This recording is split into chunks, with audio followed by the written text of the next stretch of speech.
बोलिए सबसे पहला question, what is the meaning of 1 मोल?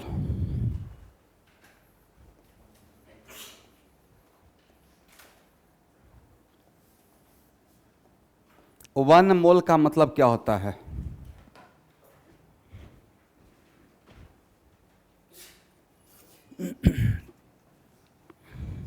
बाद में 1 मोल कहां से आया, क्यों आया, बाद में देखेंगे, बट ऐसे 1 मोल है क्या?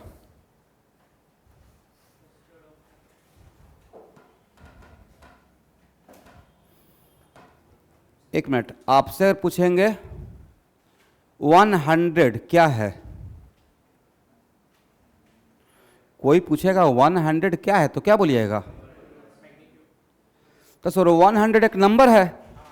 100 मैंगो भी हो सकता है, 100 एप्पल भी हो सकता है, 100 पैसे भी हो सकते हैं, राइट?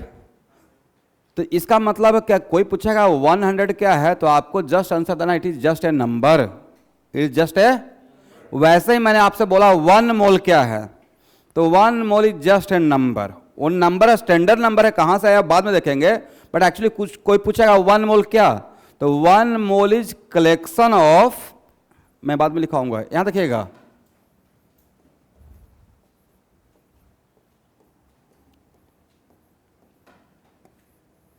एक क्या है, एक खास नंबर है, राइट, जिसका नाम क्या है, तो एवोगाड्रो नंबर को ही तो बोलते हैं 1 मोल। एवोगाड्रो नंबर को ही क्या बोलते हैं? 1 मोल। तो आज के बाद कोई पूछेगा 1 मोल क्या है, तो 1 मोल इज ए नंबर जिसका वैल्यू कितना है, मैं लैंग्वेज में दूंगा स्टूडेंट, जिसका वैल्यू ए है, करेक्ट?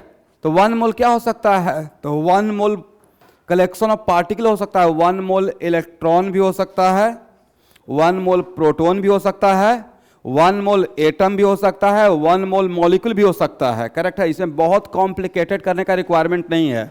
हाँ, वो दूसरी बात है कि ये नंबर आया कहां से, तब उसके बारे में सोचें कि नंबर कहां से डिराइव हुआ है। बट फर्स्ट ऑफ ऑल कोई पूछेगा कि 1 मोल क्या है, तो क्या बोलना है?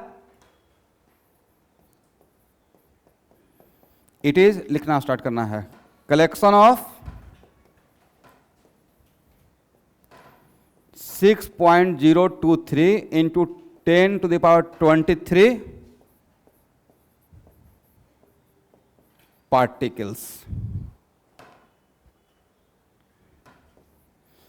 और वो पार्टिकल क्या हो सकता है?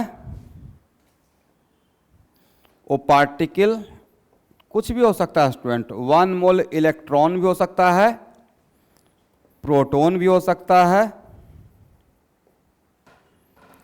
एटम्स भी हो सकता है, मॉलिक्यूल्स भी हो सकता है, एंड आयंस भी हो सकता है, करेक्ट है?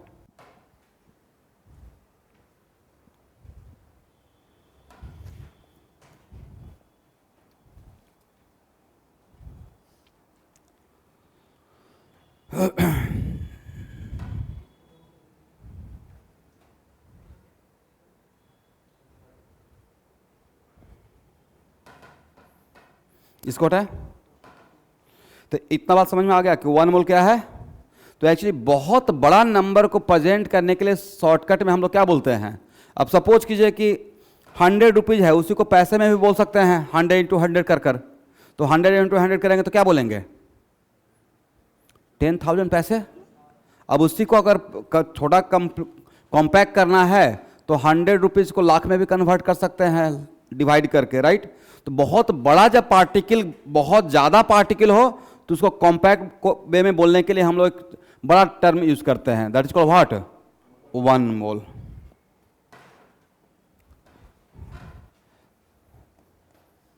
अब इस पे ज़्यादा एवोगाड्रो काम क्यों होंगे, तो उनके ऑनर में इस नंबर का नाम क्या दे दिया गया? Avogadro number. 6.023 लिखना है, आप जानते हैं, बहुत अच्छी बात है।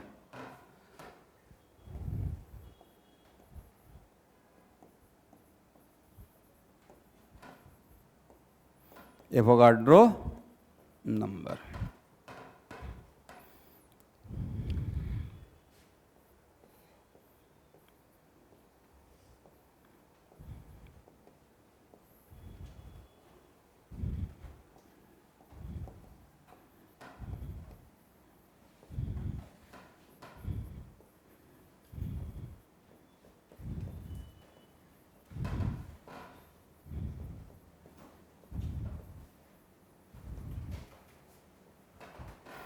इस पहला question, find out magnitude of charge of 1 mole electron.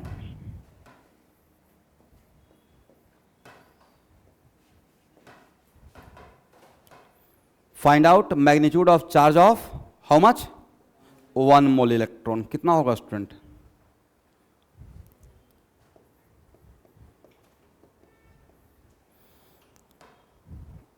एक minute. Charge of charge of electron कितना होता है? -1.67 इंटू 10⁻⁻19 कूलम। करेक्ट है?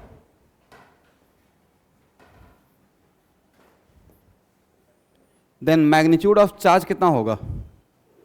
पता है ना कि मैग्नीट्यूड में मॉडुलस लगा लेते हैं, राइट? तो मैंने यहां पे क्या लिखा? Magnitude of charge. तो कितना हो जाएगा? 1.67 इंटू 10⁻19 कूलम। करेक्ट है? तो कितने इलेक्ट्रॉन का चार्ज पूछे हैं? 1 इलेक्ट्रॉन का या 1 मोल ऑफ इलेक्ट्रॉन का? एक मिनट, एक कलम का दाम 2 रुपया, तो 10 कलम का दाम? यूनिटरी मेथड वही तो करोगे भाई, कि एक 1 इलेक्ट्रॉन का मैग्नीट्यूड ऑफ चार्ज है 1.67 इंटू 10⁻⁻90 कूलम। तो 1 मोल का मतलब Na इलेक्ट्रॉन का कितना? Na electron. करेक्ट? इसका मतलब टोटल मैग्नीट्यूड ऑफ चार्ज के लिए क्या करेंगे? चार्ज ऑफ 1 इलेक्ट्रॉन, इसमें इसको कितना से मल्टीप्लाई कर देंगे? 1 मोल से। और 1 मोल का वैल्यू कितना? बोले Na।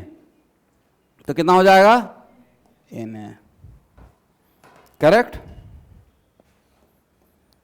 तो 1.67 इंटू 10⁻⁻19 इंटू 6.023 इंटू 10⁻23 एक आगे चलकर बहुत खास नंबर रहेगा स्टूडेंट, इसको कैलकुलेट कर लीजिएगा।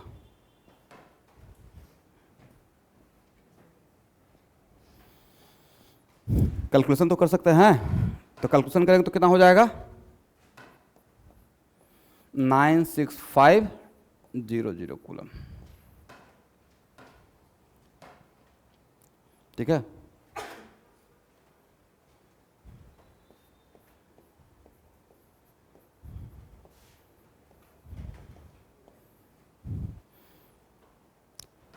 ओके एवरीवन, सपोज कीजिए कि मैंने आपको बोला कि 200 पैसों को रुपीज में कन्वर्ट करना है, तो आप क्या करते हैं? किससे डिवाइड करते हैं?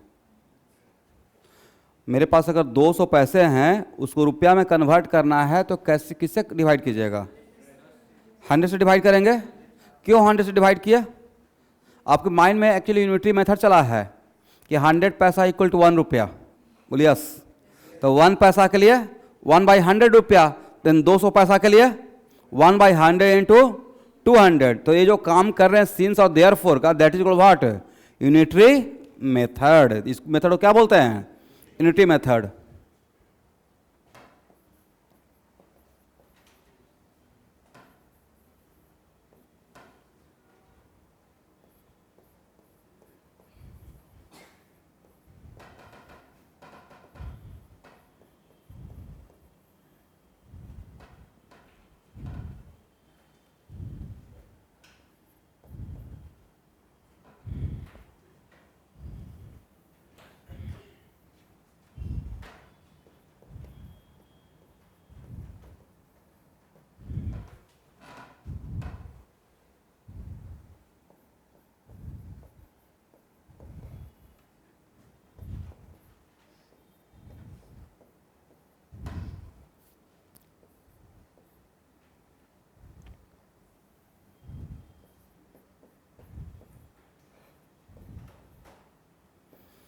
देखिए मैंने क्वेश्चन क्या लिखा स्टूडेंट?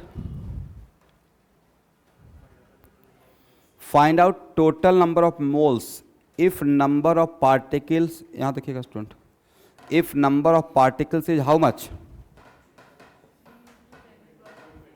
इसका मतलब मेरे पास अगर इतना पार्टिकल है तो इतने पार्टिकल में कितना मोल होगा, इतने पार्टिकल में कितना मोल होगा। बहुत सिंपल सा क्वेश्चन है, कैसे सॉल्व करेंगे?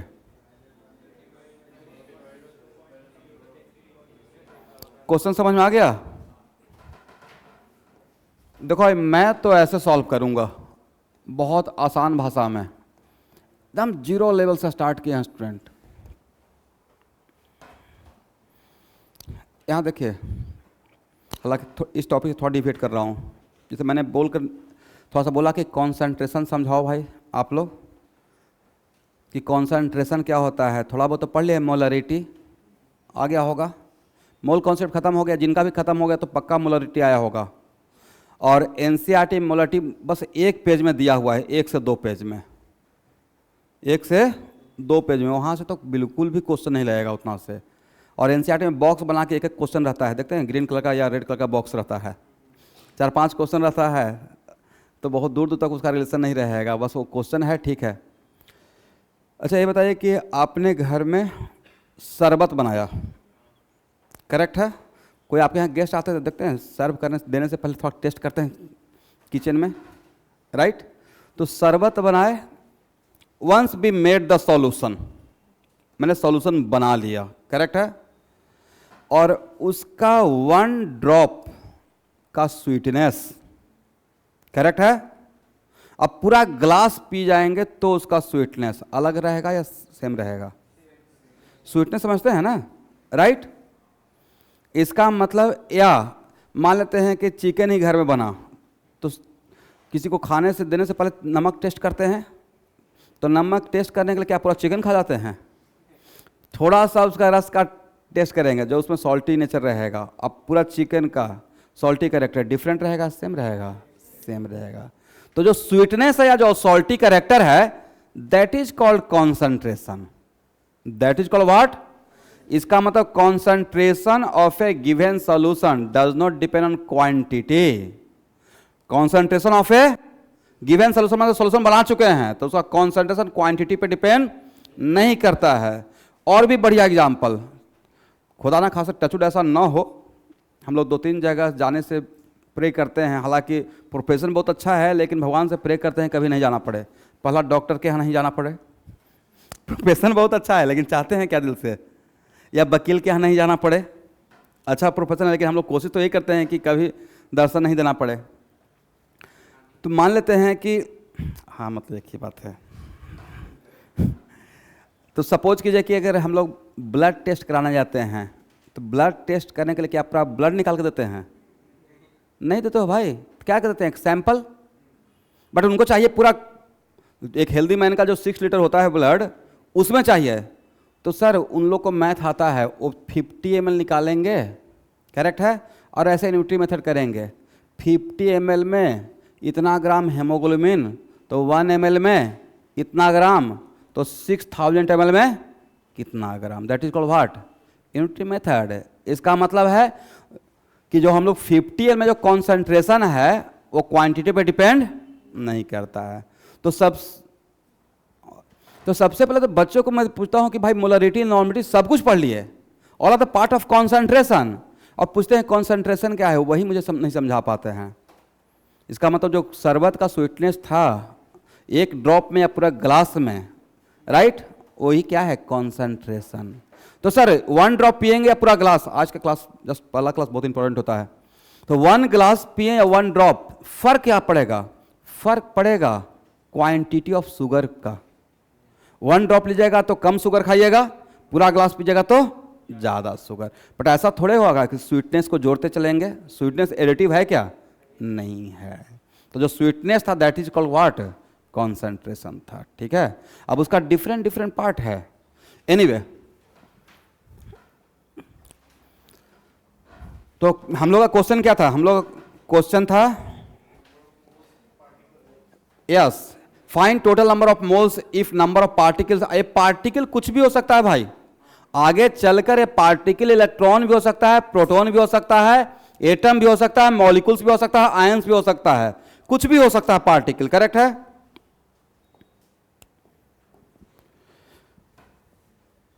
क्या आप बोल सकते हैं student? 6.023 into 10 to the power 23 particles equivalent to 1 mole. बोलिए yes. Then 1 particle equivalent to कितना मोल? 1 by 6.023 into 10 to the power 23. Then कितना पार्टिकल हम लोग के पास है? Then 3 into 10 to the power 24 कितना हो जाएगा? 1 by 6.023 into 10 to the power 23 into कितना?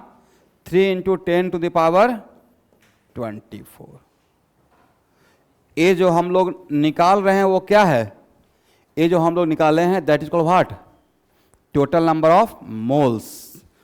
इतना पार्टिकल में 1 मोल, इतना पार्टिकल में, तो 1 पार्टिकल में इतना मोल, तो कितना पार्टिकल में निकालना था? इस पार्टिकल में कितना मोल. करेक्ट है?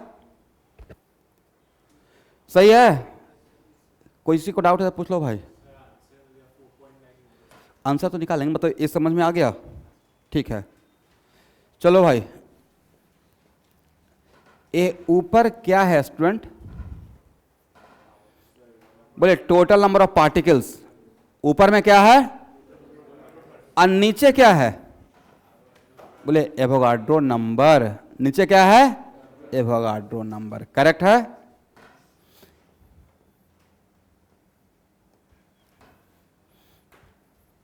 Three into 10 to the power 24 divide by 6.023 into 10 to the power 23. इसको हटाएं.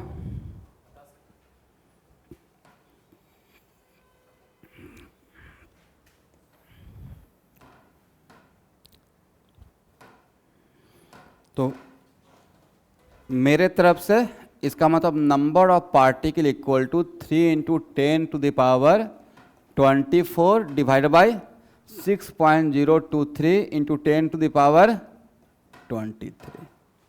सही है? ऊपर में क्या था? Number of particles. और नीचे में क्या है? Avogadro number. यहां से मेरी तरफ से पहले आपको मैंने समझा दिया, अब एक फार्मूला दे दिया. टोटल पार्टिकल में कितना से डिवाइड करेंगे तो नंबर ऑफ मोल्स मिल जाएगा. नंबर ऑफ पार्टिकल्स में किसे डिवाइड करेंगे? एवोगाड्रो नंबर से डिवाइड करें तो क्या मिल जाएगा? Number of moles. करेक्ट है? क्या क्रॉस मल्टीप्लाई कर सकते हैं? क्रॉस मल्टीप्लाई करेंगे तो क्या हो जाएगा? बोलिए. n equal to n into, sometimes ऐसा रहेगा कि मोल दिया रहेगा और टोटल पार्टिकल पूछूंगा. सपोज कीजिए कि मैंने आपको दे दिया कि 2 मोल एटम, तब पूछेंगे 2 मोल एटम में कितना एटम? 2 मोल एटम में हाउ मेनी एटम्स? एटम्स क्या है? पार्टिकल्स है. नंबर ऑफ पार्टिकल्स पूछ रहे हैं. तो मोल को पार्टिकल में कन्वर्ट करने के लिए किससे मल्टीप्लाई करेंगे? एवोगाड्रो नंबर से. पार्टिकल को मोल में कन्वर्ट करने के लिए किससे डिवाइड करेंगे? एवोगाड्रो नंबर से. करेक्ट है? यहां देखिए, तो ए हो गया एवरीवन पार्टिकल. बात नहीं करना है.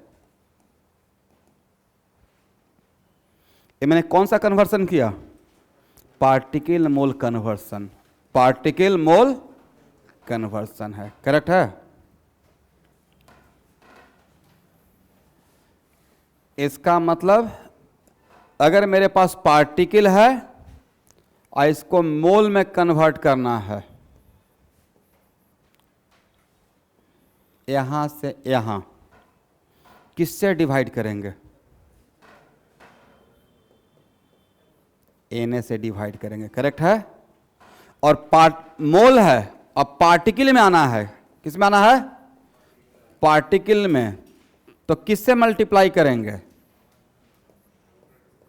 Na से.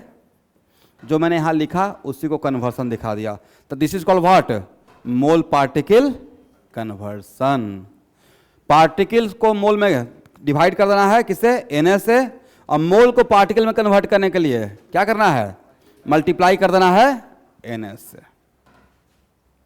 देखिए मैं डायरेक्ट इसको, देखिए बहुत सिंपल सा लॉजिक फार्मूला था, बट फिर भी मैं एक एग्जाम्पल के थ्रू आपको समझाने की कोशिश किया। करेक्ट है?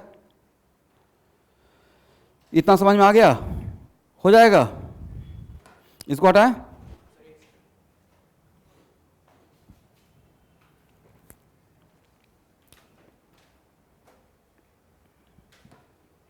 सही है?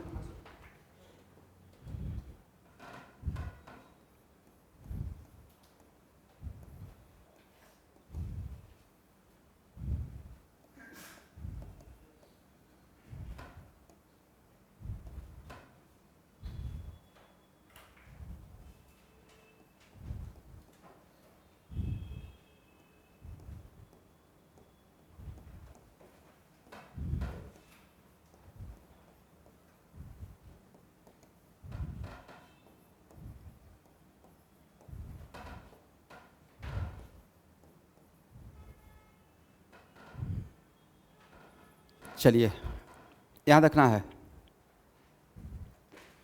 क्वेश्चन पढ़े तो student, find out total number of electron in how much, 2 mole of ammonia. 2 mole of ammonia, correct है? तो अमोनिया क्या है, मॉलिक्यूल है, agree?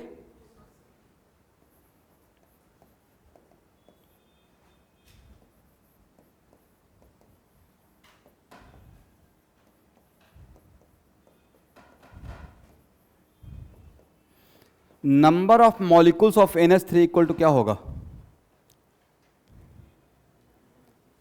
Number of molecules of NH3,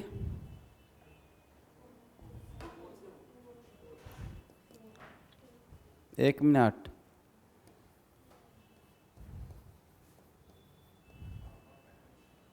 मोल को मॉलिक्यूल में कन्वर्ट करने के लिए, मोल को पार्टिकल, राइट? तो मैंने क्या पूछा, ये 2 मोल अमोनिया है, 2 अमोनिया है या 2 मोल ऑफ अमोनिया है?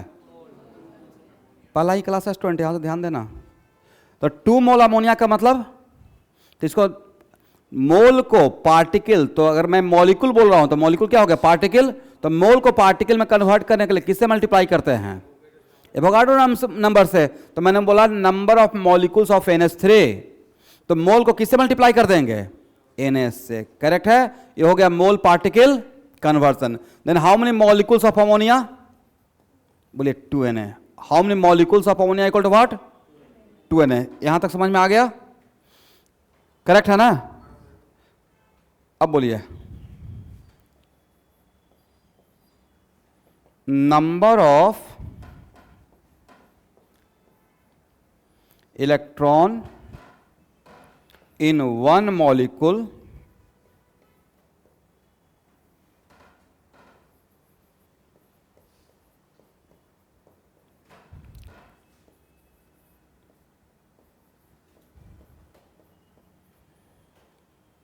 Number of electron in 1 molecule of NH3। Very good. एक मॉलिक्यूल में कितना इलेक्ट्रॉन होगा, तो 1 मॉलिक्यूल NH3 में, इसका 1 मॉलिक्यूल में कितना इलेक्ट्रॉन, 10। नाइट्रोजन में कितना रहेगा, 7, और 1 हाइड्रोजन में कितना रहेगा, 1। तो 7 और 3 10 हो तो गया student.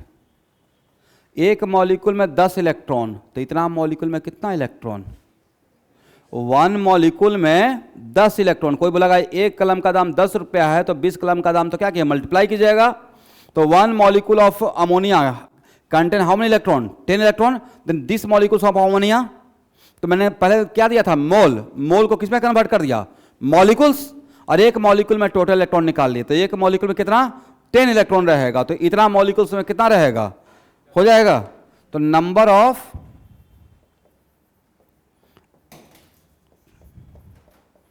Total number of electron in 2 mole of NH3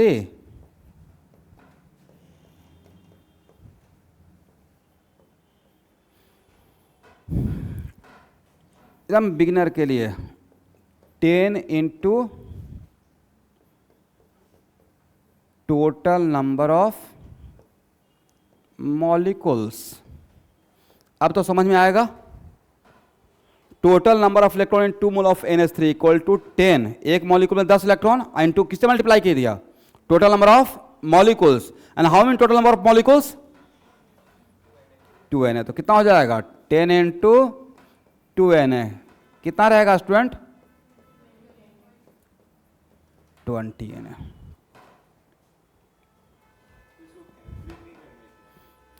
अब देखिए यहां का जो आपका क्वेश्चन है वो all depends on option. Option में Na का टर्म में आंसर दिया हुआ है या कैलकुलेट करके। अगर कैलकुलेट करके दिया हुआ है तो क्या करेंगे? 20 into 6.023 into 10 to the power 23।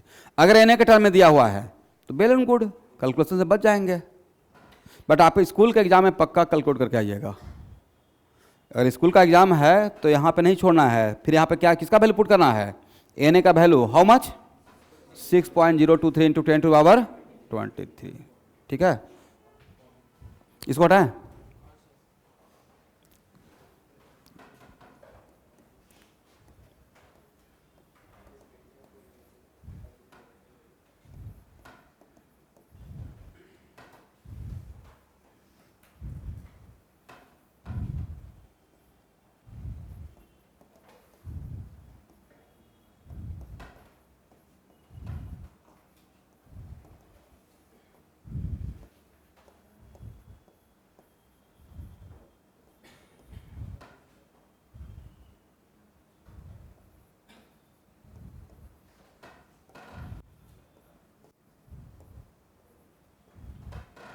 चलिए इसको सॉल्व कीजिए। Find out total number of neutron in 3 mole of sodium.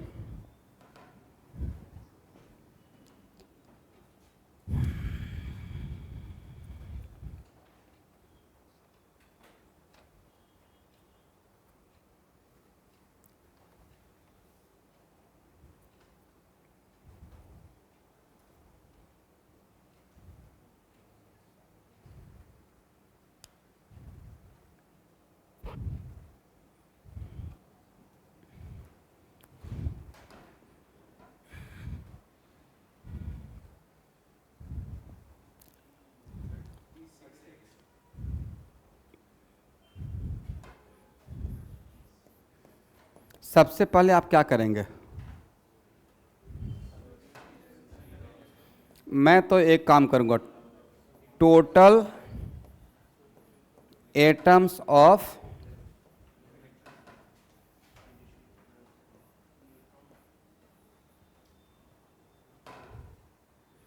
मैं पहले काम करूंगा टोटल एटम्स ऑफ सोडियम निकालूंगा।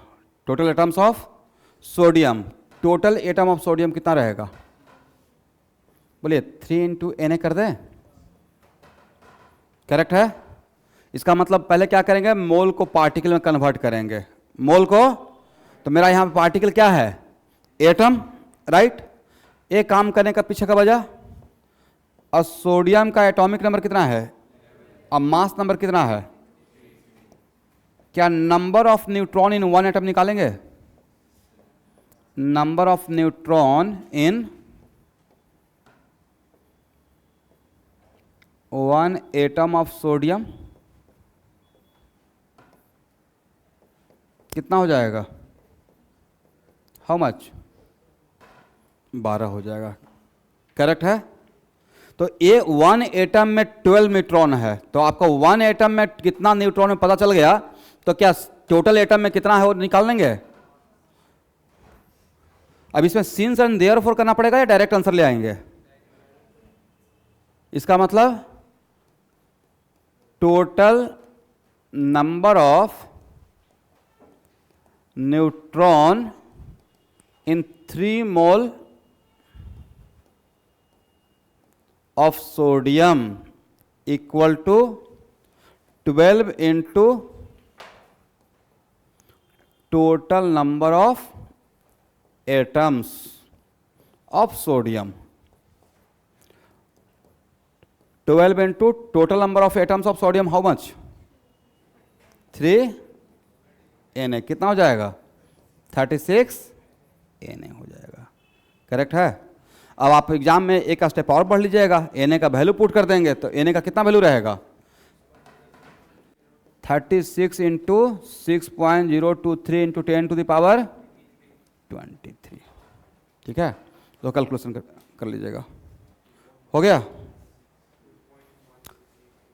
कैलकुलेशन करना सीखना भाई, मोबाइल से मत करना। ठीक है, ये हो जाएगा, इसको हटाएं।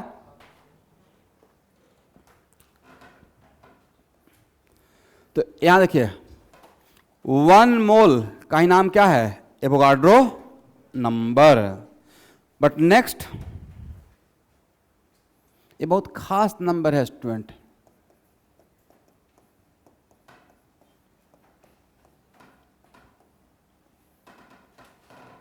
यहां देखो भाई, आप में से कोई बता सकते हैं ये नंबर कहां से डिराइव हुआ इनिशियली, बाद में कहां किसको रेफरेंस मान के आया?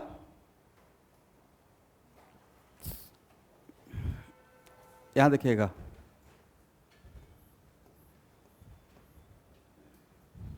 लिखिए number, total number of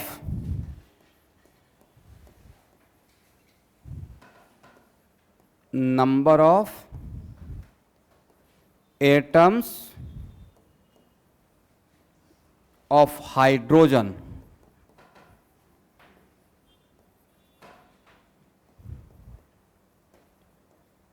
present in 1 gram of hydrogen is defined as 1 mole.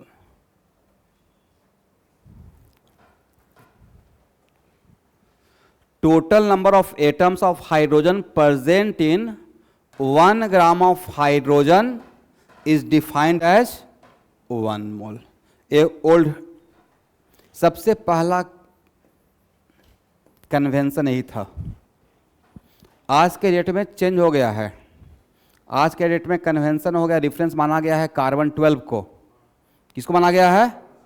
But सबसे पहला कन्वेंशन किसका था? हाइड्रोजन का। ठीक है, अब कन्वेंशन चेंज होने के पीछे का वजह मैं बाद में बताऊंगा, बट पहला कन्वेंशन यही था। करेक्ट है, लिखना है। ये समझ में आ गया? इसका मतलब total number of atoms of hydrogen present in how much gram is defined as 1 mole. और 1 मोल का ही नाम क्या है? 1 मोल में जितना पार्टिकल होता है किसके बराबर रहता है? Na के बराबर रहता है। करेक्ट है?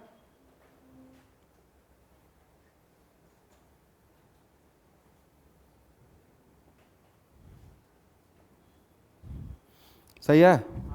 अब एक मिनट, इस इंफॉर्मेशन के थ्रू क्या हम लोग 1 एटम का मास निकाल सकते हैं? ये आपको ये इंफॉर्मेशन मैंने दे दिया कि 1 ग्राम हाइड्रोजन, 1 ग्राम हाइड्रोजन में कितना एटम रहेगा? 1 मोल एटम रहेगा। और 1 मोल एटम का मतलब कितना एटम? Na atom. 1 मोल एटम का मतलब, और बोलो भाई 1 मोल के मास को क्या बोलते हैं? बोले मोलर मास। 1 मोल, किसी का भी 1 मोल के मास को क्या बोलेंगे? वो मोलर मास एटम का भी हो सकता है, वो मोलर मास मॉलिक्यूल का भी हो सकता है। अगर मोलर मास मॉलिक्यूल का रहेगा तो उसको हम लोग बोल देंगे molecular weight. Molar mass atom का रहेगा तो क्या बोल देंगे?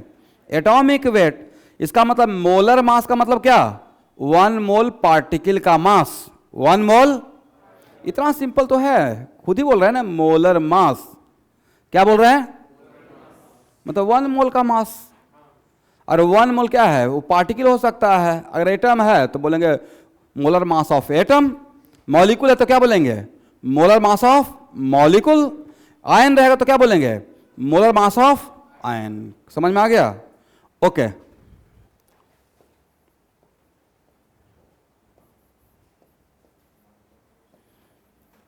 Na atom of hydrogen has mass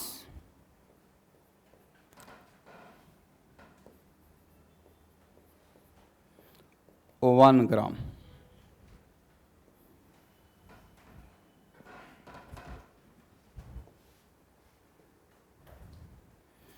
Then one atom of hydrogen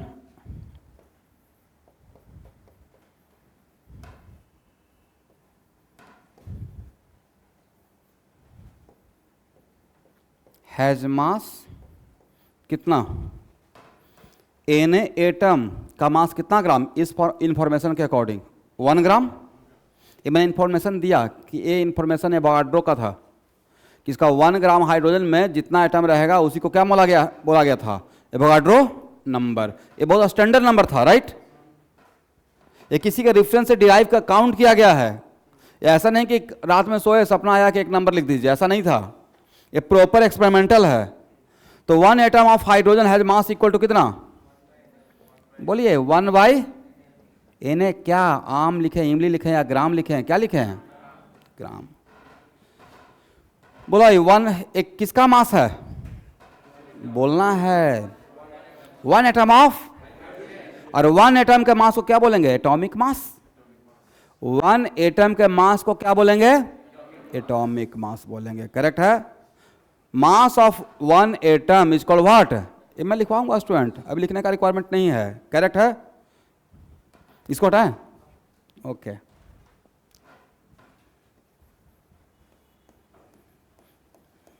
आप ये बिल्कुल मत एक्सपेक्ट कीजिए कि एक ही क्लास में सारा मोल कौन से पढ़ा दूंगा। बहुत इंपॉर्टेंट है, बहुत आराम से पढ़ाया जाएगा। ठीक है। Mass of 1 atom of hydrogen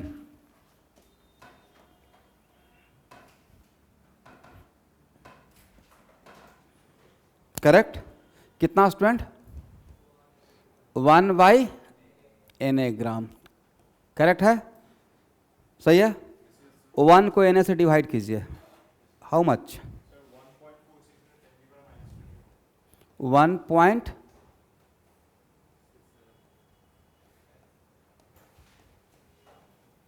देखिए इतना आता है ऑलमोस्ट, मोटा मोटी।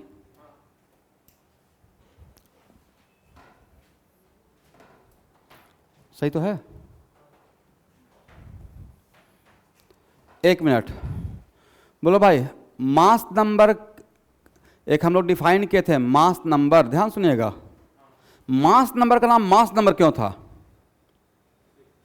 क्योंकि किसी भी एटम का मास के लिए हुआ रिस्पॉन्सिबल, वो किसी भी एटम का मास के लिए रिस्पॉन्सिबल था प्रोटॉन और न्यूट्रॉन।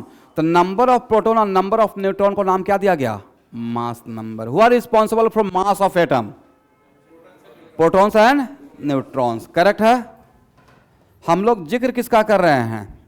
और प्रोटॉन और न्यूट्रॉन, एक मिनट रुकना है, प्रोटॉन और न्यूट्रॉन के रेस्पेक्ट में, प्रोटॉन और न्यूट्रॉन के रेस्पेक्ट में इलेक्ट्रॉन को मास को हम लोग क्या कर रहे हैं? इग्नोर कर रहे हैं। तो 1H1 1 एटम ले रहा हूं, इसमें इलेक्ट्रॉन कितना? 1। प्रोटॉन कितना भाई? 1। और न्यूट्रॉन कितना? 0। न्यूट्रॉन कितना है? तो क्या बोल सकते हैं? Mass of 1 atom of hydrogen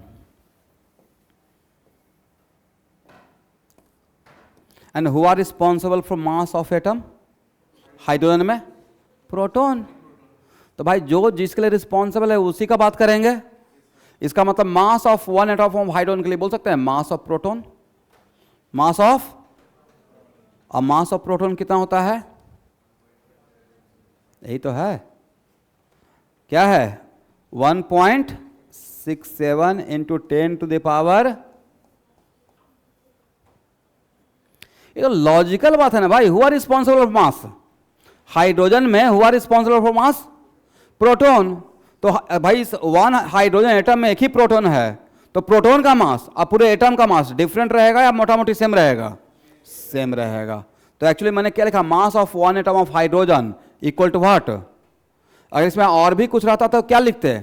mass of proton और mass of neutron, but neutron यहाँ पे क्या है? 0, एक ही प्रोटॉन है। तो ये जो वैल्यू है और ये जो वैल्यू है अलग रहेगा या सेम रहेगा? सेम रहेगा, करेक्ट है।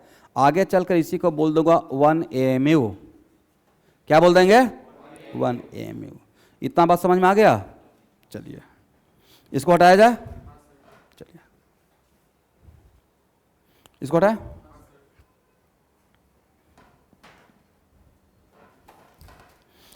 तो 1/Na क्या था? 1/Na ग्राम क्या था? बोलिए मेरे साथ, मास ऑफ 1 एटम ऑफ हाइड्रोजन। और क्या था?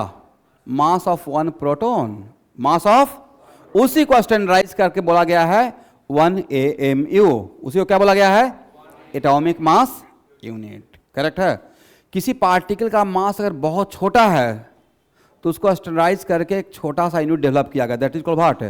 एटॉमिक मास यूनिट, करेक्ट है। एनीवे, ध्यान से देखना है।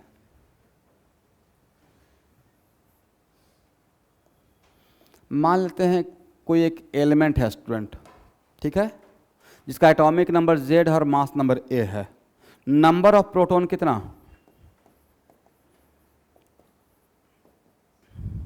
बोलो student, Z।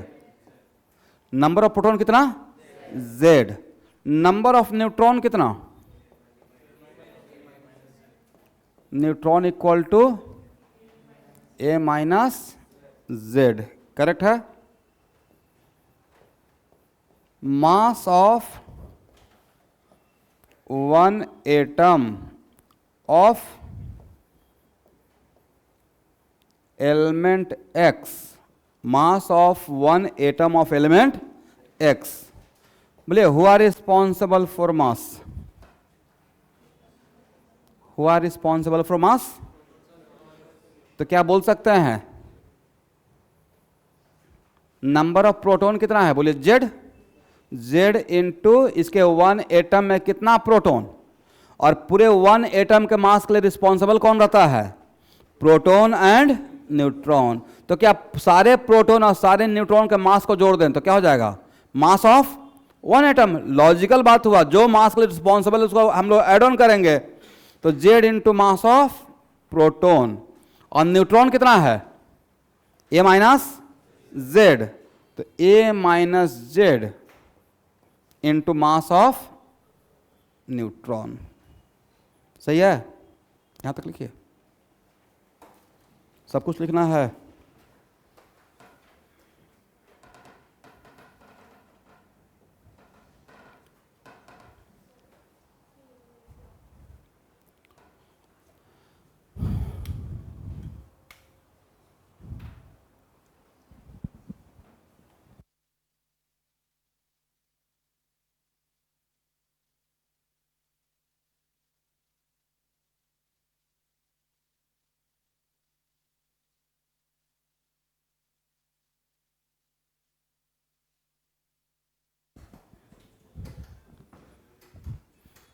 Okay,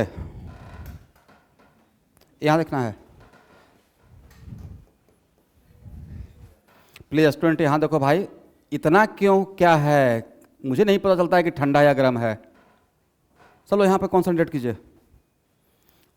physical chemistry में प्रॉब्लम सॉल्विंग पर्पस के लिए मास ऑफ प्रोटॉन और मास ऑफ न्यूट्रॉन ऑलमोस्ट क्या मानिएगा? इक्वल मानेंगे, करेक्ट है।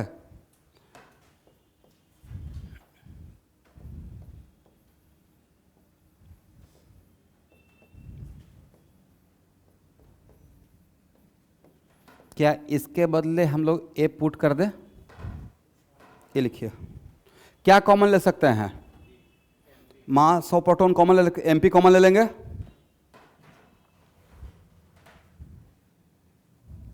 इसको हटाए,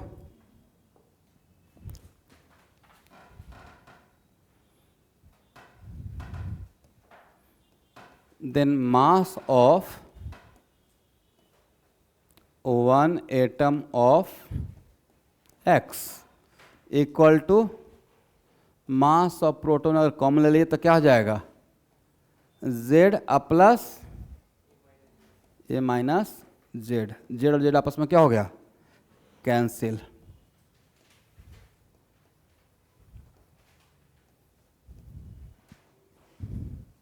सही है। अब बोलो भाई, यहाँ से क्या समझे? आज के बाद किसी भी एलिमेंट का 1 एटम के मास के लिए उस एलिमेंट के मास नंबर को किससे मल्टीप्लाई कर देना चाहिए? मास ऑफ प्रोटॉन से। मास ऑफ प्रोटॉन से, करेक्ट है। अब मास ऑफ प्रोटॉन कितना है? बोलो भाई, 1/Na ग्राम। बोलिए यस। मास ऑफ प्रोटॉन कितना था? भूल गए क्या? मास ऑफ प्रोटॉन कितना था? 1/Na ग्राम लिखें, करेक्ट है, सही है। या इसी को 1.67 इंटू 10⁻⁻24 ग्राम लिखें, और आगे चलकर इसी को क्या लिख दूंगा? मास ऑफ 1 प्रोटॉन को ही क्या बोला गया है? 1 AMU, करेक्ट। तो 1/Na लिख दें, या इतना वैल्यू लिख दें, या इसके इस ब्रैकेट के बदले इसके बदले ही क्या लिख दें? AMU लिख देंगे आगे चलकर, करेक्ट है। तो आज के बाद किसी भी एलिमेंट का 1 एटम का मास क्या रहेगा? उसके मास नंबर को किससे मल्टीप्लाई करना चाहिए? बोले मास ऑफ प्रोटॉन। और मास ऑफ प्रोटॉन का बदला क्या लिख देना चाहिए? 1 AMU लिख देंगे, करेक्ट है। इतना हो गया। यहां तक कोई प्रॉब्लम? एक मिनट,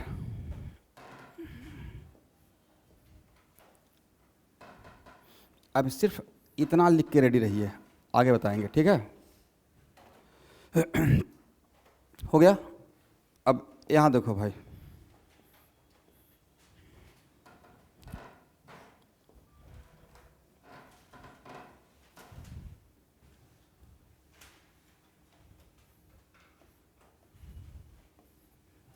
एक मिनट। बोले कार्बन 12 का मास नंबर कितना? 12। एटॉमिक नंबर कितना? 6, सही है। Mass of 1 atom of carbon 12, mass of 1 atom of carbon 12 क्या लिखे भाई? Sir 12 into mass of proton लिखिए। एम ही बाद में देखेंगे, इतना तो लिख सकते हैं ना, 12 इंटू मास ऑफ प्रोटॉन, सही है। Mass of 1 atom of hydrogen क्या था? बोले मास ऑफ प्रोटॉन। मास ऑफ, बोले कार्बन का 1 एटम हाइड्रोजन के 1 एटम से कितना टाइम से हेवियर है? आपके सामने है, बोर्ड पे देखिए सब लोग, everyone. How much times heavier of mass of 1 atom of C12 with respect to mass of hydrogen, 1 atom of hydrogen? ये है 12 मास ऑफ प्रोटॉन। ये क्या है? Mass of proton. कितना टाइम ज्यादा है? 12 टाइम्स ज्यादा है, करेक्ट है।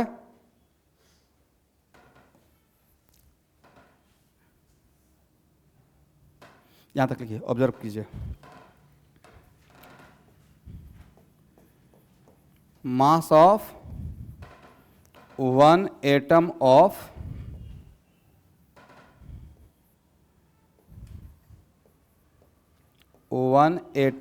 C12 equal to 12 into mass of 1 atom of hydrogen.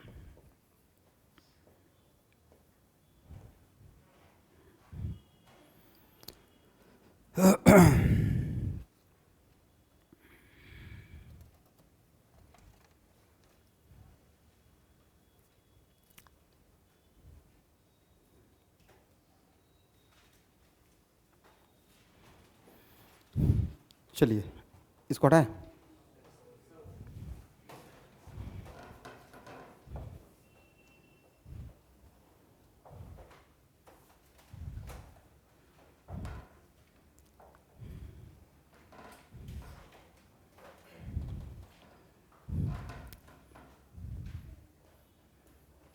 अब यहां देखो भाई, न्यू, ये था ओल्ड कन्वेंशन कि 1 ग्राम एवोगाड्रो नंबर के लिए जो काउंट किया गया कि 1 ग्राम हाइड्रोजन में जितना number of atom of hydrogen रहेगा उसको क्या डिफाइन कर दिया गया है, Avogadro number.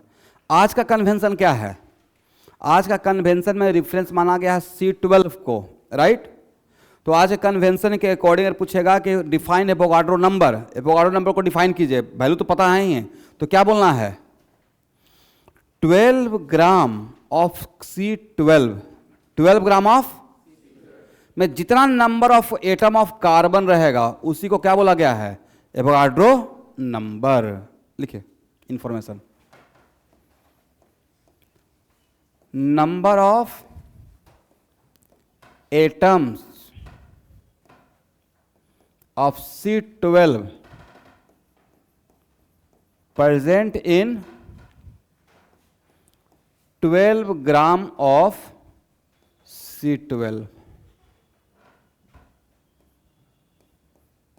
is defined as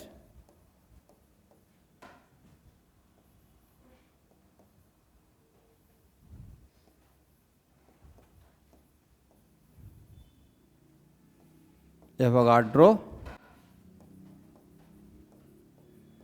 number.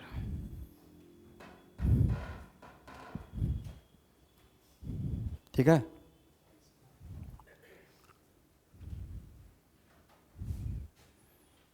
Correct है। यहां से मुझे बताइए 1 एटम ऑफ C12 का मास कितना रहेगा, मास ऑफ 1 एटम ऑफ C12 क्या लिख सकते हैं 12/Na ग्राम। क्या एक लाइन बढ़ाने का रिक्वायरमेंट है कि 12 ग्राम में Na एटम का मास 12 ग्राम, तो 1 एटम का मास कितना, या यहां से हो जाएगा 12/Na ग्राम। यहां तक सबको समझ में आ गया है। एक मैंने इंफॉर्मेशन दिया, इस इंफॉर्मेशन से पूछा मास ऑफ 1 एटम ऑफ C12 तो कितना रहेगा 12/Na ग्राम, करेक्ट है।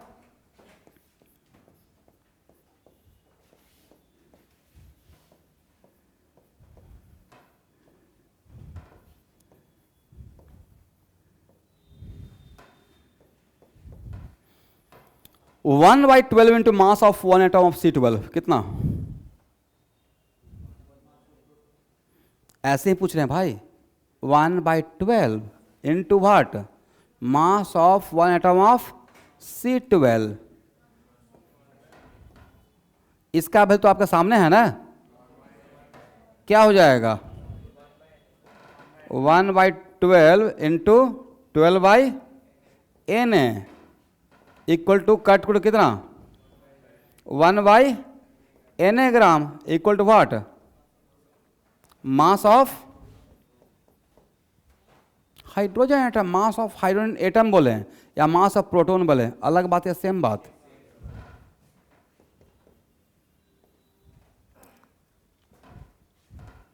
ये बहुत खास टर्म है, बार बार आप स्कूल में सुने होंगे। 1/12 into mass of 1 atom of C12, 1/12 into mass of 1 atom of C12। तो ये पूरा वैल्यू एक्चुअल में है क्या 1/Na ग्राम है, और ये क्या है मास ऑफ। तो ये तो नहीं भी बोलते तो हम लोग पहले से जानते थे। ये अगर नहीं भी बोलते कि 1/12 into mass of 1 atom of C12 तो ये ऑलरेडी मैंने पहले ही ऑब्जर्व कर लिया। यहां देखो भाई पीछे के स्लाइड में ध्यान से देखिएगा, क्या आपके सामने ऑब्जर्वेशन नहीं था। मास ऑफ 1 एटम ऑफ C12 कितना 12 into mass of proton, mass of 1 atom of hydrogen कितना था मास ऑफ, तो दोनों से क्या लिख रहे हैं mass of 1 atom of C12 equal to what 12 into, इस 12 को इस तरफ भेज दीजिए क्या नजर आएगा 1/12 into mass of 1 atom of C12 equal to what mass of hydrogen. क्या उतना कॉम्प्लिकेटेड करके देखने का रिक्वायरमेंट था, या यहां से ऑब्जर्व हो चुका था। ये बात तो यहां से ही ऑब्जर्व हम लोग कर लिए थे। ये जो मैंने यहां से जो इस स्लाइड में लिखा यहां पे इतना घुमा फिरा कर, वो तो पहले ही ऑब्जर्व कर चुके थे, राइट। क्योंकि हम लोग डायरेक्टली क्या किसे देख रहे थे, हम लोग देख रहे थे मास नंबर। और किसी भी एलिमेंट का वन एटम का मास निकालने के लिए क्या करेंगे, उसको मास नंबर से को किससे मल्टीप्लाई कर देंगे, मास ऑफ प्रोटॉन। तो सर न्यूट्रॉन भी तो है, तो न्यूट्रॉन और प्रोटॉन का मास को ऑलमोस्ट क्या मान लेते हैं, सेम मान लेते हैं। यहां तक हो गया, करेक्ट है। चलिए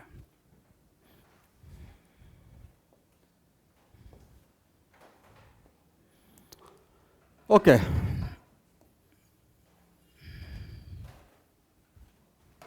चलिए यहां देखना है एवरीवन।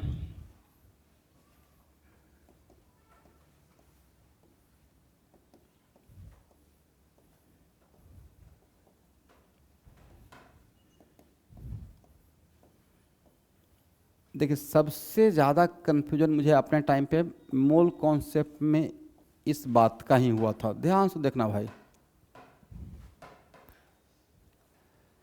कैल्शियम के लिए मैंने 3 टर्म लिखा, 40 लिखा। मैं इन तीनों में घूमते रहते थे, मुझे लगता सब एक ही है। मैं एएमयू को ग्राम, ग्राम को एएमयू, बिना कुछ लिखे हुए भी काम चला लेते थे।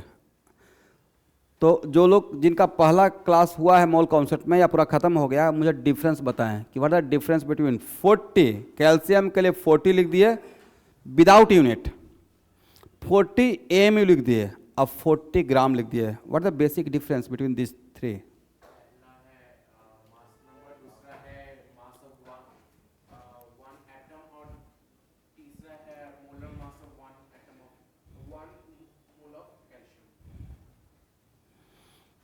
चलिए अब इसी बात को हम लोग यहाँ पे समझेंगे। करेक्ट है, आपने मोटा मोटी सही बोला है। यहाँ देखिए स्टूडेंट, पहला टर्म पढ़ने जा रहे हैं, पढ़िए। RAM, full form relative atomic मास, रिलेटिव एटॉमिक मास। राम नहीं भाई, रैम। राम भी पढ़ सकते हैं, कोई बात नहीं है, एक ही बात है। रिलेटिव, यहाँ ध्यान देना भाई, 2 से 3 क्लास के अंदर ही हम लोग थोड़ा आगे बढ़ जाएंगे। बेसिक यहाँ से ही स्टार्ट किए हैं। करेक्ट है, relative atomic mass.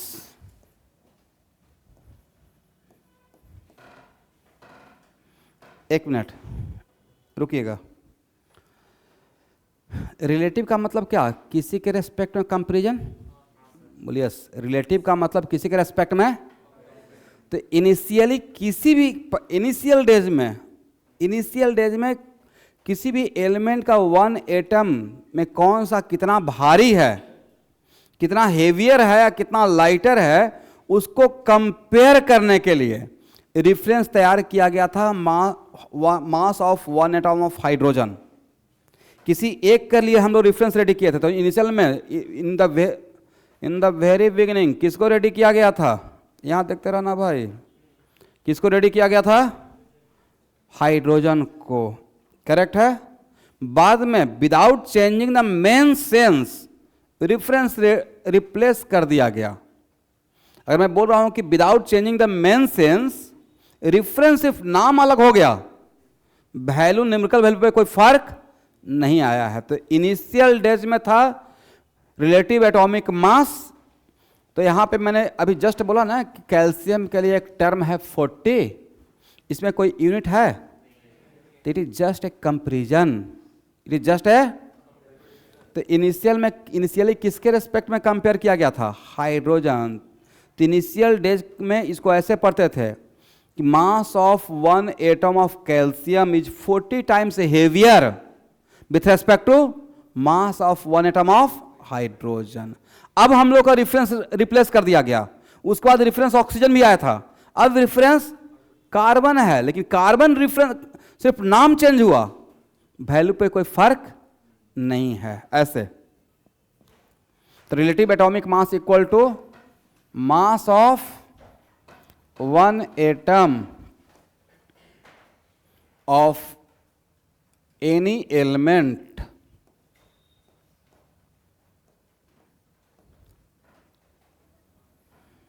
mass of 1 atom of any element divided by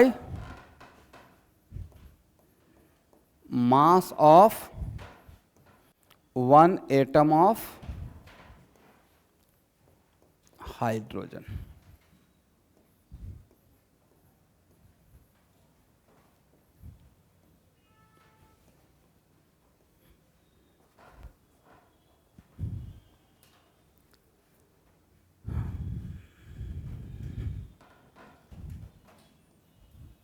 एक मिनट, ऊपर में किसका यूनिट रहेगा? बोलिए मास का। और नीचे पे किसका रहेगा? तो क्या यूनिट कैंसिल हो जाएगा? इसका मतलब रैम क्या रहेगा? हैविंग सम यूनिट या unitless? It is just a comparison, it is just a comparison. Correct है।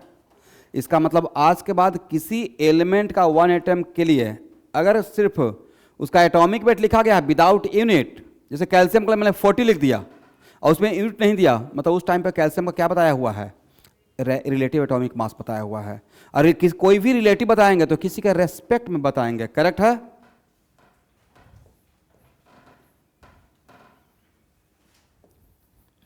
इसको एक क्वेश्चन फर्स्ट बोल दीजिएगा स्टूडेंट।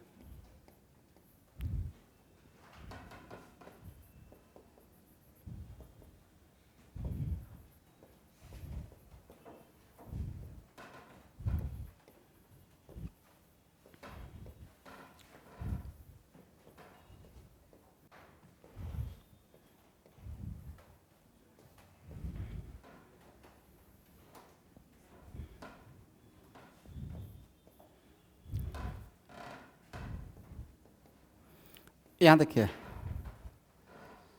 इसके बदले क्या लिख सकते हैं?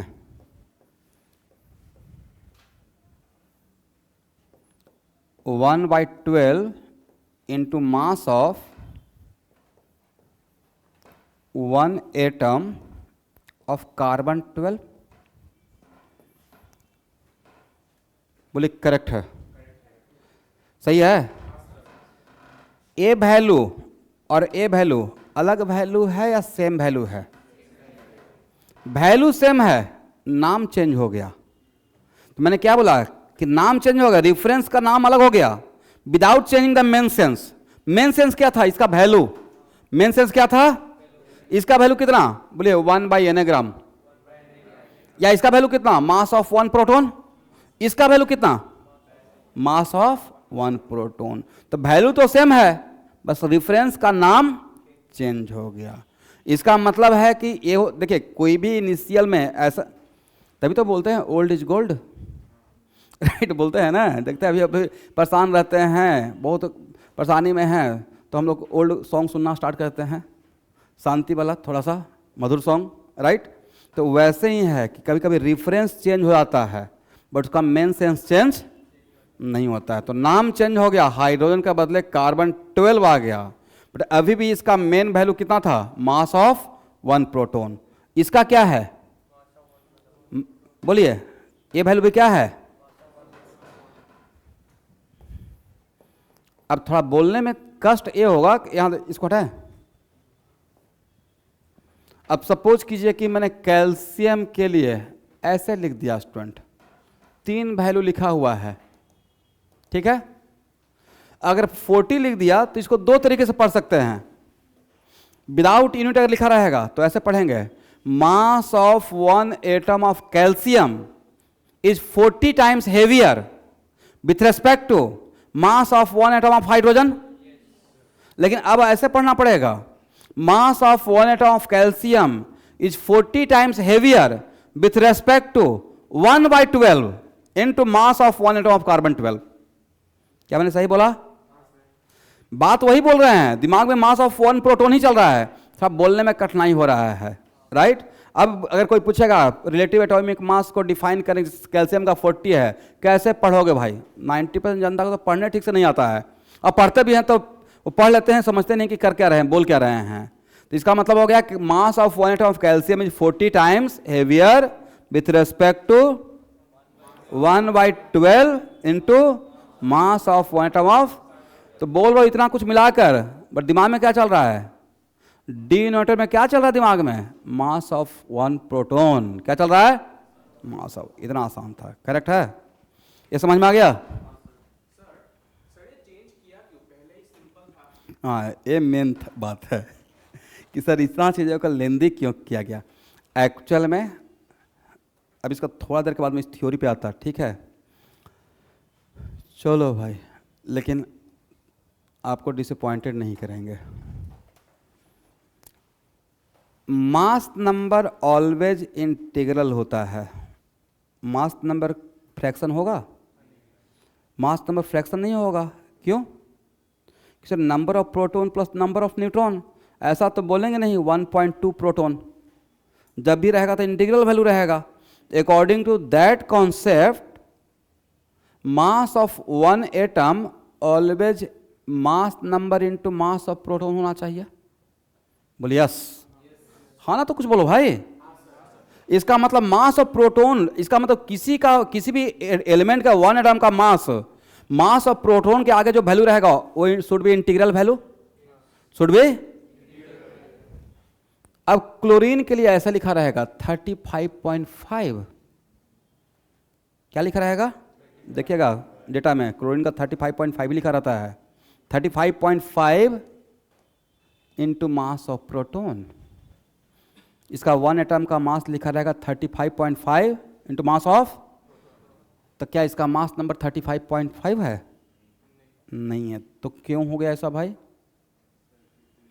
ओके, तो इसके पीछे का वजह हुआ कि नेचर में क्लोरीन, सिर्फ क्लोरीन 35 नहीं होता है, क्लोरीन 35 भी होता है, 37 भी होता है।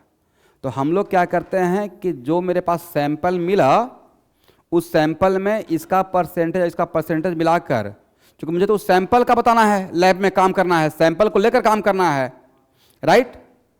जैसे हम लोग जो खाते हैं तो क्या लगता है आप प्योर NaCl खा रहे हो, उसमें कुछ KCl भी है, ठीक है। देखते हैं हम लोग एयर टाइट करके रखते हैं, ओपन रखेंगे तो मॉइस्चर एब्जॉर्ब कर लेगा, तो हो सकता है कि उसमें कुछ ऐसा कंपोनेंट जो कि हाइड्रेटेड होना चाहता हो, राइट। तो उस केस में एक्चुअल में हम लोग इन दोनों का जब एवरेज निकालते हैं तो वो एवरेज वैल्यू फ्रैक्शन में आ जाता है। तो इस तरीके से जो हम लोग कैलकुलेशन किए थे, राइट, कि हाँ, तो उस टाइम पे आइसोटोप का कॉन्सेप्ट नहीं था। बाद में हाइड्रोजन में आइसोटोप मिलना स्टार्ट हुआ, 1H1, 1S2, 1S3। तो उससे जो काउंट करते थे कि 1 ग्राम में इतना पार्टिकल होना चाहिए, उसमें क्या होगा, त्रुटि आने लगा।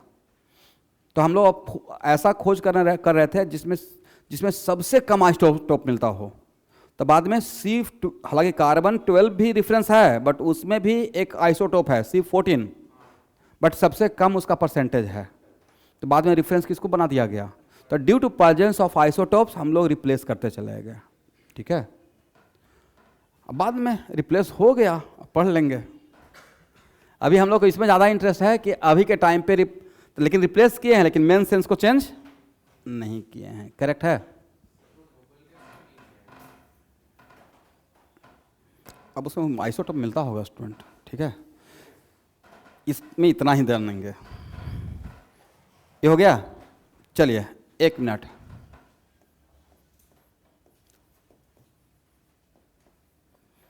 AMU, इसको कहीं कहीं पे ऐसे भी रहेगा स्टूडेंट, स्मॉल u से, ठीक है। तो अगर एग्जाम में 1 मार्क्स का क्वेश्चन आया, डिफाइंड एटॉमिक मास, वो AMU का full form atomic mass unit, correct है। तो क्या डिफाइन कीजिएगा? यहाँ देखना है, रैम में क्या था, रैम यहाँ देखना है, रैम का जो डिनोमिनेटर में है वही आपका 1 AMU है, वही क्या है। तो 1 AMU को आप क्या बोल सकते हैं? Mass of proton. और क्या बोल सकते हैं? Mass of 1 atom of hydrogen.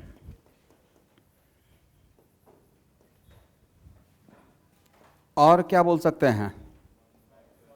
1/12 into mass of 1 atom of carbon 12। But अब मैं आपको सजेस्ट करूंगा कि एग्जाम में तीनों लिख कर आ जाइएगा। ए लिखेंगे तो मार्क्स मिलेगा, ये तीनों लिख देंगे तो फुल मार्क्स मिल जाएगा। ठीक है,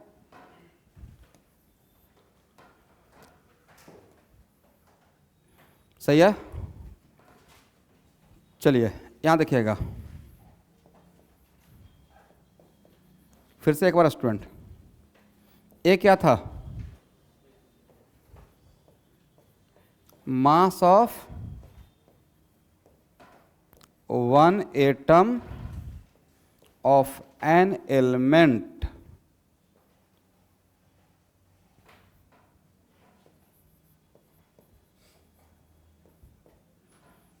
डिवाइडेड बाई, बोले नीचे में क्या था?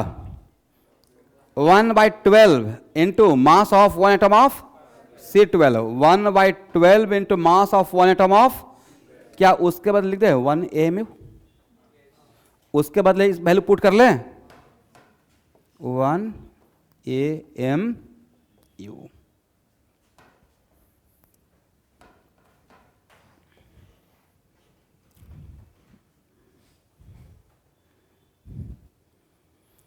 क्रॉस मल्टीप्लाई कर दीजिए। क्रॉस मल्टीप्लाई करेंगे तो किस तरफ आ जाएगा? ये इधर आ जाएगा, करेक्ट है।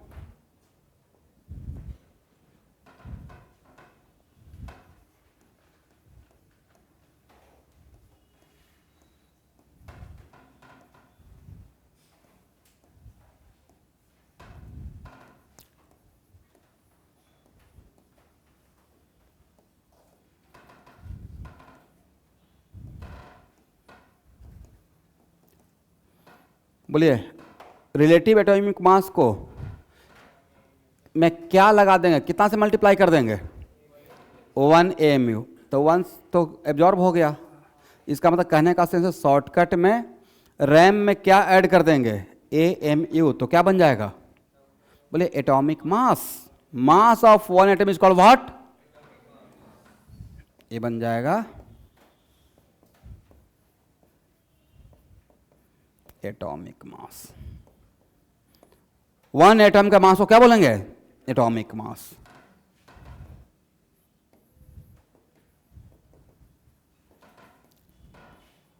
AMU, सही है।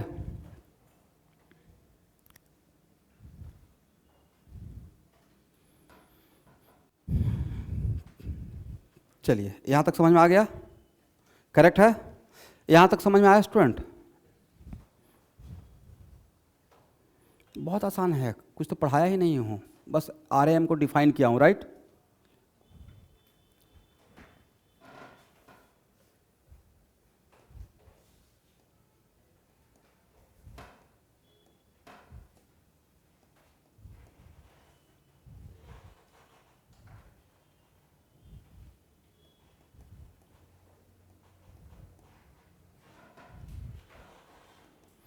बोलिए एनसीईआरटी में दिया हुआ है definition, what is the meaning of gram atomic mass?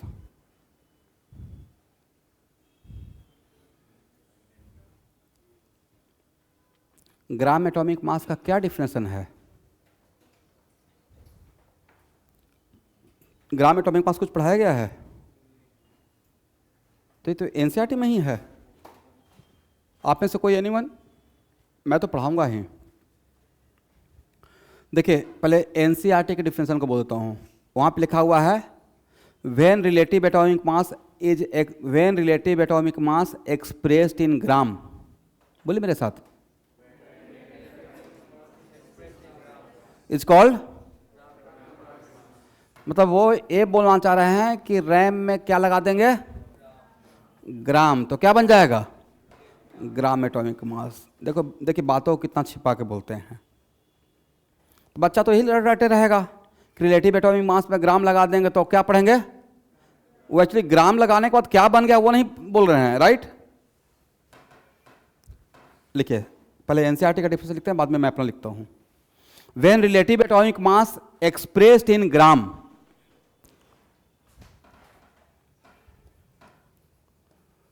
When relative atomic mass expressed in gram is called gram atomic mass. Correct है? सेकेंड ज़्यादा इंपॉर्टेंट है स्टूडेंट, याद रखिएगा। Mass of 1 mole of atom, लिखिए, mass of 1 mole of atom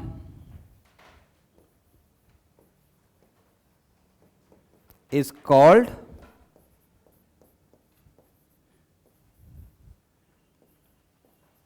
gram atomic mass।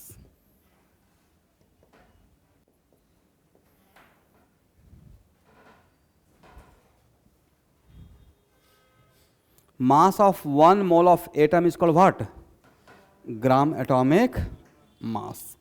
आप लोगों ने कि okay, molar mass of atom, 1 मोल के मास को क्या बोलेंगे? Molar mass of atom is called what? अब मोलर मास का मतलब कितना atom? Na atom. Molar mass का मतलब, एक और वाला लिखिए, molar mass of atom is called gram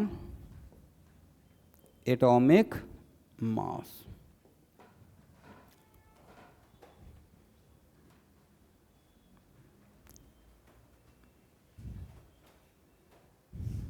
सही है?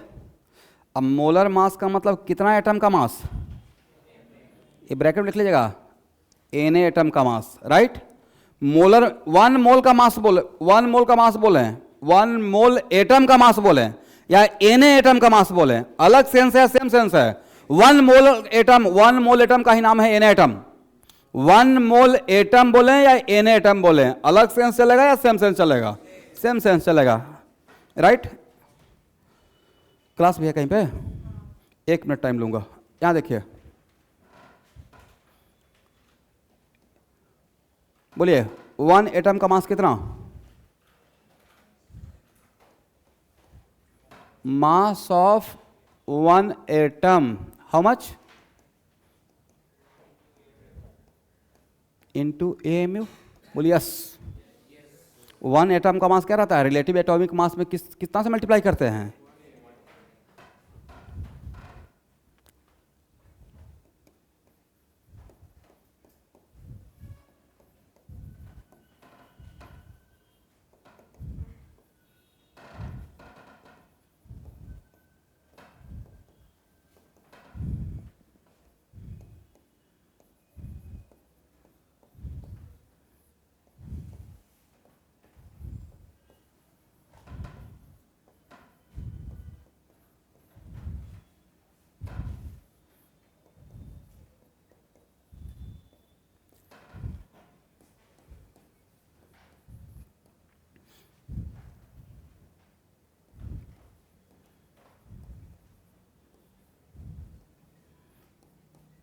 क्या मैंने सही लिखा student? Mass of 1 atom is this one, तो mass of Na atom is, तो यही है ना, 1 कलम का दाम 10 रुपया, तो इतना कलम का दाम कितना, राइट? अब देखो भाई, RAM, AMU के बदले क्या लिखेंगे? बोलिए 1/Na ग्राम। 1/, सही है? आई टू व्हाट? Na और Na आपस में कैंसिल हो गया, बचा क्या? RAM into gram, RAM into gram.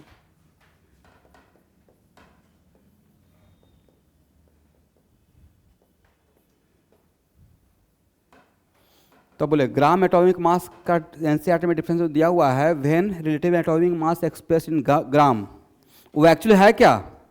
Molar mass of atom. बोलिए, मोलर मास ऑफ एटम है। करेक्ट है, मतलब Na एटम का मास था। तो मैंने 1 एटम का मास को Na से मल्टीप्लाई किया तो लास्ट में कट कुट कर रैम के बाद क्या आया, ग्राम आया। तो अभी लगता है कि आप सबको इस बात का प्रॉपर डिफरेंस पता चल गया कि 40 क्या है, 40 AMU क्या है और 40 ग्राम क्या है। बोले 40 क्या है, बोले relative atomic mass with respect to what, 1/12 into mass of 1 atom of carbon 12।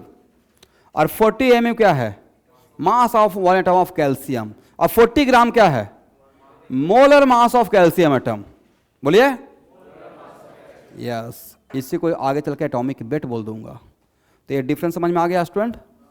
चलिए यहाँ से ही नेक्स्ट क्लास। तो यह था एकदम बिल्कुल पहला लेक्चर था मोल कॉन्सेप्ट का, first lecture. Thank you everyone.